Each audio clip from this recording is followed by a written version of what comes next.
अस्सलामुअलैकुम, welcome to GSK design studio. मैं आपका मेंटर जाशिर। आज हम सीखेंगे टेक्स्ट को किस तरह बिहाइंड और इनसाइड पेस्ट कर सकते हैं। तो सबसे पहले हम क्विक सिलेक्शन टूल लेंगे और उसके बाद हम यहाँ सेलेक्ट ऑब्जेक्ट पर क्लिक करेंगे। सेलेक्ट ऑब्जेक्ट पर जैसे ही क्लिक करेंगे हमारे एरिया की सिलेक्शन बन जाएगी।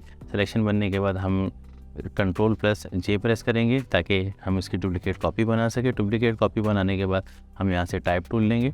टाइप टूल लेने के बाद हम यहाँ जो भी हमारा टेक्स्ट होगा हम उस टेक्स्ट को टाइप कर देंगे। टाइप करने के बाद हम टेक्स्ट का साइज़ जो है वो एडजस्ट करेंगे। एडजस्ट करने के बाद इसकी एक डुप्लीकेट कॉपी हम यहाँ प्लस पे ला के ले लेंगे और इसका एक लेयर को हम नीचे 1 स्टेप नीचे ले आएंगे और ऊपर वाली लेयर को सेलेक्ट करके हम उसकी जो फिल है उसको 0% कर देंगे।